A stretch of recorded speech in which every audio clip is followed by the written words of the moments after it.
there some simple tips you can give us on writing better scene description and action?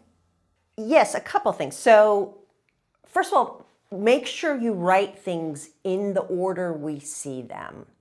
There's a tendency some writers have to still write a little prosy. Prosy you can get away, prose is not all written in literal order. In screenwriting, everything is happening now. And now, and now. There's no this and then that as this happens. So I actually don't love the word as sometimes. It tends to be, it's a prosy kind of word. Believe me, you can use the word as. There are a lot of great screenplays that have the word as in it. But I think it's something just to flag for people to be aware of. Very often I see it and the sentence could have been broken into two sentences and it would have worked better. So as I don't love because it is throwing off the forward linear time. I also don't like it because we use it for a dependent clause. And so that means your sentence is going to be unnecessarily long.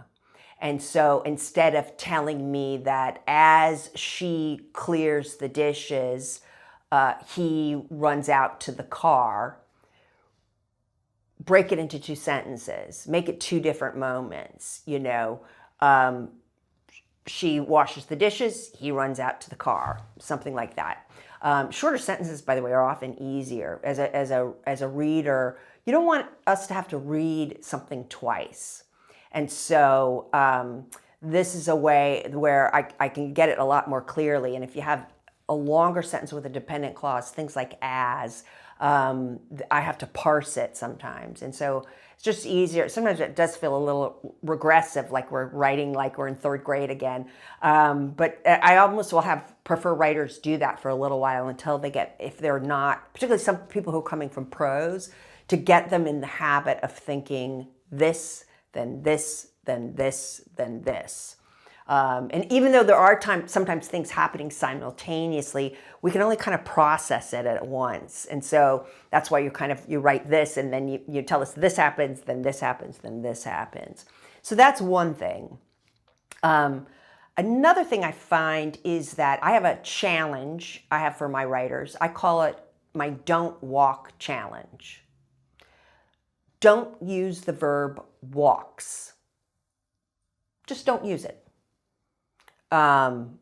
Instead of he walks into the room, he dances into the room. He skips into the room. He runs into the room. He makes like a bat out of hell out of the room, right? All of these things are, first of all, walks it's a boring word. It's a blocking word, right? So blocking is where, if you believe Wikipedia, the term blocking was from Gilbert of Gilbert and Sullivan, where he took physical blocks and used them to show to the singers where they were going to move in relationship to their lines. So on your first line, I want you to walk from upstage to downstage, and when he does that, I want you to walk from here to there, right? That's blocking. That's boring. And that's not really our job, by the way. We don't have to block the scenes. So instead, use a term, words other than walks that are more evocative.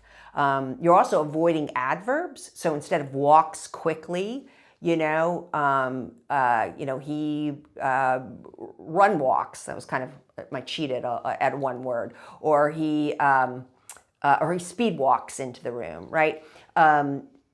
Adverbs and adjectives water things down. Instead, we want more specific verbs.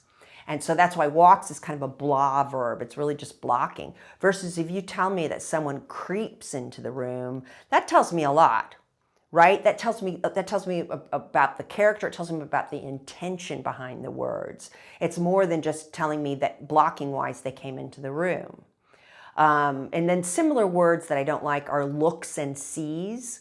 Again, you can find much more interesting verbs. What if someone glances at something versus they glare? Those are very two different ways to see or to look at something, right? So those, I think it's good, and I actually encourage writers to create their own personal thesaurus, to look for words like that, to find more specific verbs. So you don't need an adverb, if you have a more specific verb, and start collecting ones that you notice kind of irk me, instead of gets, grabs, or instead of sits, perches. Those are more interesting, more evocative. Readers are human. We want to be, what I like to say, we want to be delighted. Like great screenwriting, it's delightful. It may not, I could have written, yeah, he walked in the room, he did this, he did that, and plot-wise it might have worked just as well, but it's not going to be as evocative to me. It's not going to lure me in as much as delightful writing. And so I think more specific verbs do that, and similarly, more specific nouns. So again, adjectives, like adverbs, water things down a little bit. So instead of telling me it's a big, expensive boat, call it a yacht, right? I get a more specific picture in my head when I hear the word yacht than big, expensive boat, and I saved a couple of words, right? So more specific nouns and verbs I think are a really good thing to do as well. Okay, so instead of, you said C's is no good, right? Yes, C's is on my avoid list. I like this game. So it's sitting at table 5, having ordered his salad, he spies the waiter lean into the maitre d' and knew he was in trouble. Yeah, right. There's so many great. Right. So many great verbs that you can use. That. This is fun. Yeah, right. So it's just much more evocative. It's much more delightful writing. You can use walks, and and I actually in a first draft I tell people don't even worry about that.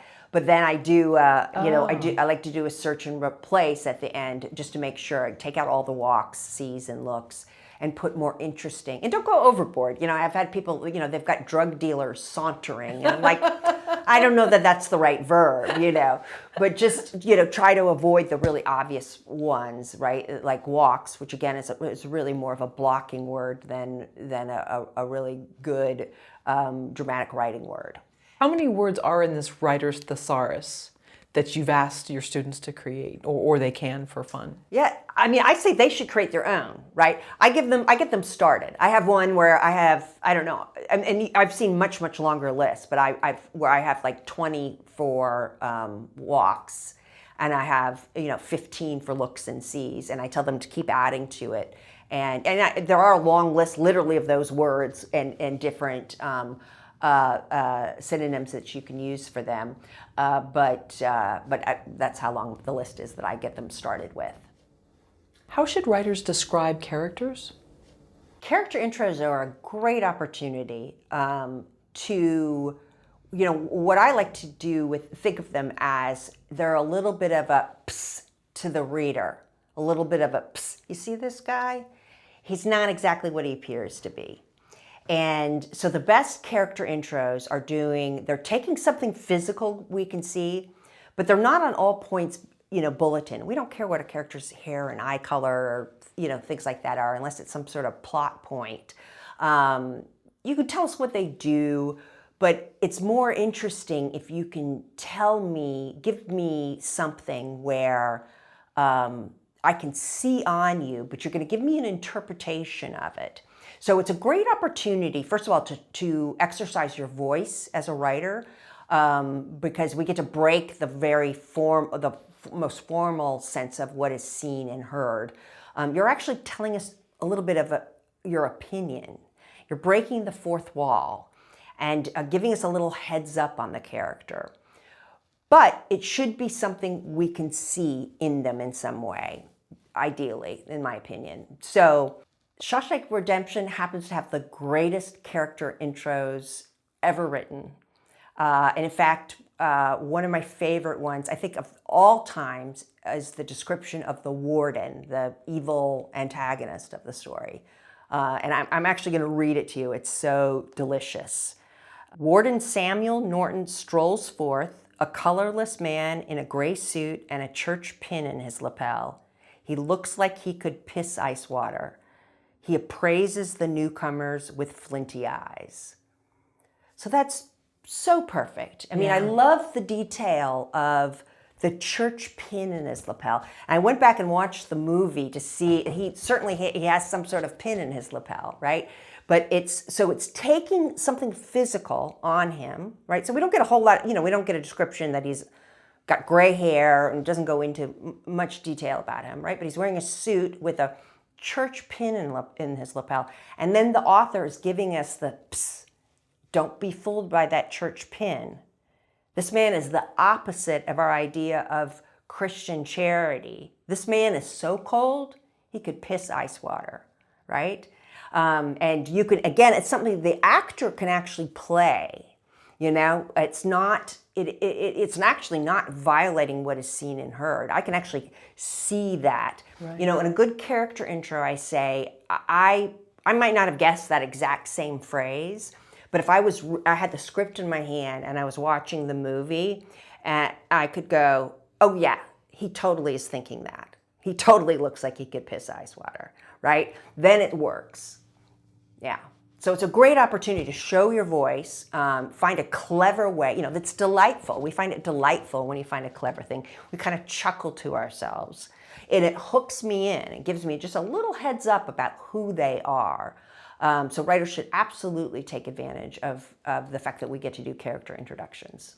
Right, and there's a bite to the words as well. They're not boring. There's things that kind of pop out at you. Yeah, yeah. Didn't use the word walks, right? He strolls forth. Sure. He didn't look at the men. He eyes them.